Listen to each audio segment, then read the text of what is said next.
नमस्कार फ्रेंड्स, स्वागत है मेरे यूट्यूब चैनल में। आज हम बतलाने जा रहे हैं 100 महत्वपूर्ण प्रश्न जीव विज्ञान के बारे में। ऐसा प्रश्न है फ्रेंड्स जो अक्सर एग्ज़ाम में पूछा जाता है।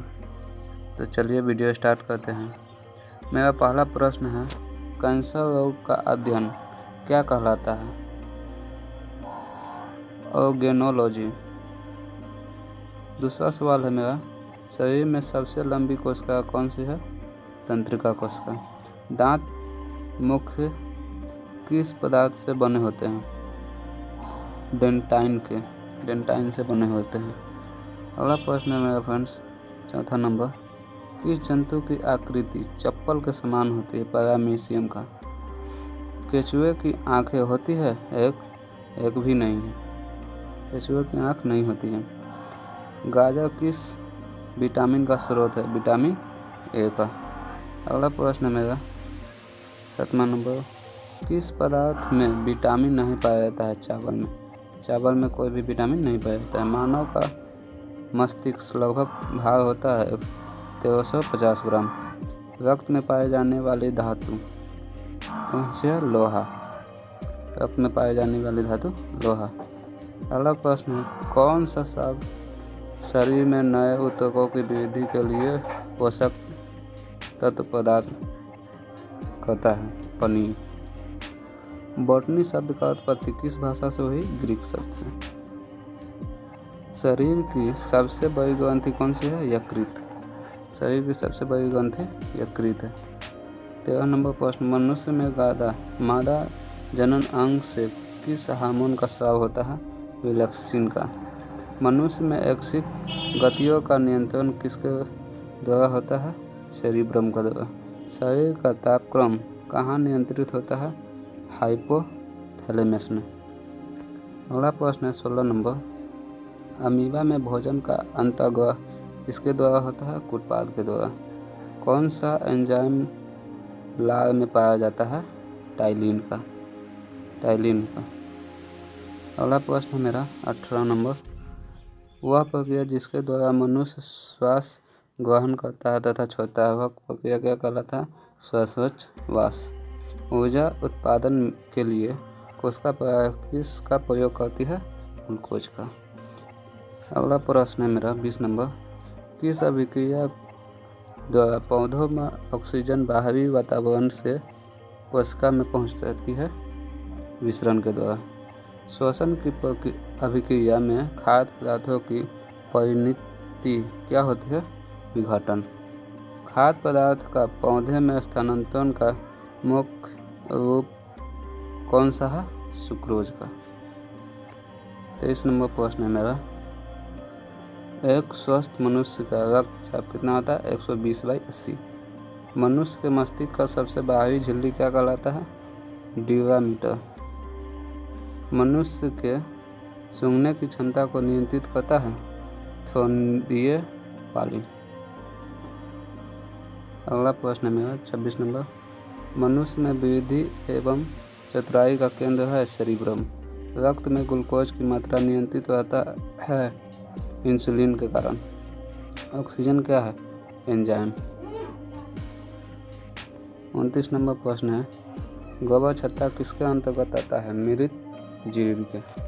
वायुमंडल में सामान्यतः CO2 पाया जाता है 0.03%। छाया में पनपने वाले पौधों को क्या कहते हैं? सियोकार्टाइट्स। अगला प्रश्न मेरा 32 नंबर, मनुष्य में मुख्य श्वास अंग क्या है? फेफड़ा। उच्च रक्तचाप की अवस्था को क्या कहते हैं? हाइपरटेंशन। मछलियों में उत्सर्जित पदार्थ क्या है? अमोनिया। अगला प्रश्न है मेरा फ्रेंड्स, पौधों में आवश्यकता से अधिक जल किस प्रक्रिया द्वारा बाहर निकाले जाते हैं? वाष्पोत्सर्जन के द्वारा। पौधों में गैसों के आदान प्रदान के लिए रहते हैं रंध्र। फेफड़ा का आकार होता है शंक्वाकार की तरह। जन का पाचन किस प्रकार की अभिक्रिया है? उपापचयन का। हार्मोन शब्द का नामकरण किस ने किया था? बेलिस एवं स्टार्लिंग ने। पृथ्वीकरण का नियम किसने दिया था? मेंडल ने। जीव विज्ञान शब्द का प्रयोग सर्वप्रथम किसने किया था? लोमार्क तथा ट्रेविनस ने। जीव विज्ञान के जनक के नाम से जाने जाते हैं? अस्तुति। वनस्पति विज्ञान के जनक के नाम से जाने जाते हैं? थियोफ्रेटस।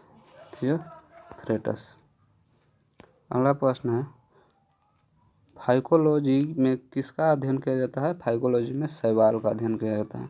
पर्यावरण का अध्ययन जीव विज्ञान के किस शाखा के अंतर्गत किया जाता है? पारिस्थितिकी के अंतर्गत।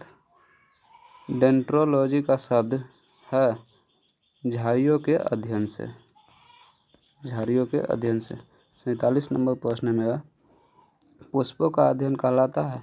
एंथोलॉजी। फलों का अध्ययन क्या कहलाता है? पोमोलॉजी। साबूदाना किससे बनाया जाता है? साइकस से। तो फ्रेंड्स, मेरा 50 नंबर सवाल है, विषाणु वृद्धि करता है जीवित कोशिका में। अगला प्रश्न है मेरा, किसे वर्गीकी का पितामह कहा जाता है? लिनियम का। पौधे को नाम देने वाला वैज्ञानिक कहलाता है? वर्गीकी। 53 नंबर सवाल है मेरा, पीडोलॉजी में किसका अध्ययन किया जाता है? भूमि का। एगोस्टोलॉजी में किसका अध्ययन किया जाता है? घासों का। एस्पोमोलॉजी में किसका अध्ययन किया जाता है? बीज का। वनस्पति संवर्धन से संबंधित विज्ञान की शाखा को कहते हैं? हॉर्टिकल्चर। वैसे छोटा जीव है? माइकोप्लाज्मा। एंटीबायोटिक्स अधिकांशतः पाए जाते हैं जीवाणु में। 59 नंबर सवाल है मेरा, मानव की आंत में पाए जाने वाले विषाणु एस्चरिशिया कोलाई, जो जीवाणु आकार में सबसे छोटा होते हैं, क्या कहलाता है? गोलाणु। जीवाणुओं की साधारण आकृति क्या कहते हैं? छर रूपी। 62 नंबर सवाल है, जिन पौधों पर बीज बनते हैं किंतु पुष्प नहीं लगते हैं, क्या कहते हैं? अनावृतबीजी। जीवाणु की खोज सर्वप्रथम किसने की थी? लीeuwenhoek ने। द्विनाम पत्ती के प्रतिपालक है लिनियम। 65 नंबर सवाल है, सर्वप्रथम जीवाणु की खोज किसने की थी? इवानोव्स्की ने। चेचक के लिए टीके का विकास किया था? एडवर्ड जेनर ने। दूध के दही के रूप में जमने का कारण लैक्टोबैसिलस है। लैक्टोबैसिलस।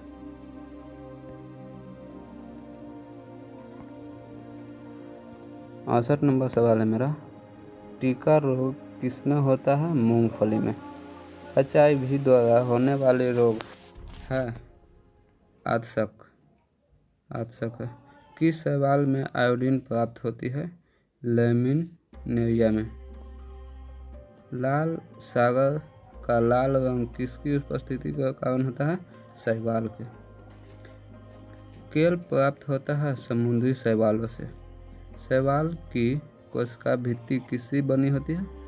सेल्यूलोज से। 74 नंबर सवाल है मेरा, जंतुओं में पाए जाने वाले फुट एंड माउथ रोग किसके कारण उत्पन्न होता है? विषाणु के कारण।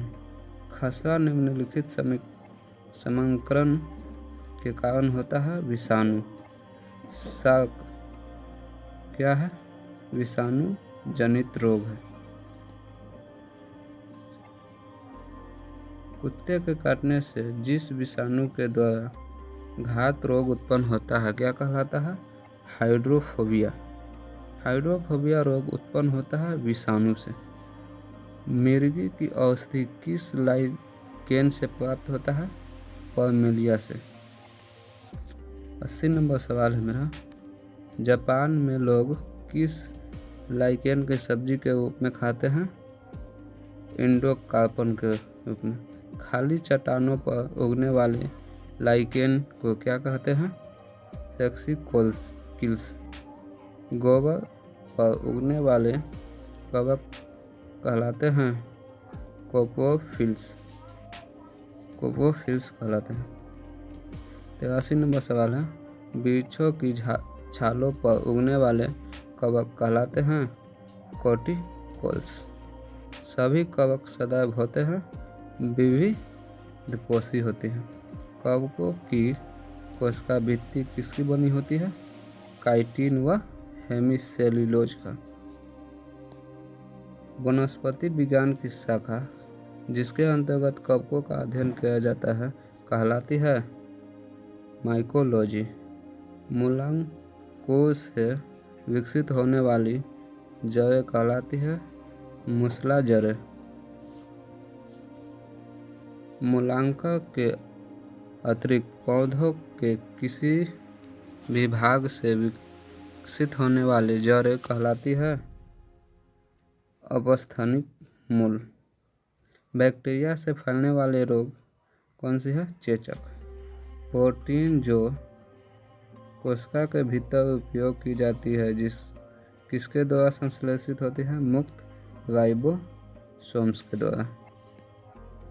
91 नंबर सवाल है मेरा, सिल्वीकल्चर वनस्पति विज्ञान की वह शाखा है जिसमें वर्णन होता है शैवालों के संवर्धनों का। किस वर्ग के पौधों में बीज बनते हैं परंतु बीज नग्न रूप में पौधों पर लगे रहते हैं? जिम्नोस्पर्म। सबसे अधिक क्रोमोसोम किसमें पाया जाता है? टेरिडोफाइटस में। 94 नंबर सवाल है मेरा, जैव उर्वरक के रूप में प्रयोग किया जाता है एजोला का। एजोला है जलीय फर्न है। बीजों की प्रकृति किसमें उत्पन्न होती है? टेरिडोफाइटस में। टेरिडोफाइटस। श्वसन मूल मिलती है जूसिया में। स्तंभ मूल पाई जाती है गन्नों में।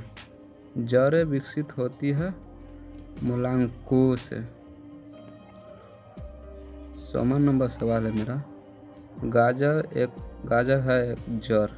गाजर क्या है? एक जड़ है। बरगद के पेड़ के तने से लटकने वाली मोटी जड़ें कहलाती है स्तंभ मूल। आलू का खाने योग्य भाग है तना। आलू का कौन सा भाग खाया जाता है? तना। नागफनी में प्रकाश संश्लेषी कार्य होती है पर्णकाय स्तंभ द्वारा। तो फ्रेंड्स, आपको ये वीडियो कैसा लगा कमेंट बॉक्स में जरूर बताइएगा और सब्सक्राइब कीजिएगा, क्योंकि इसी से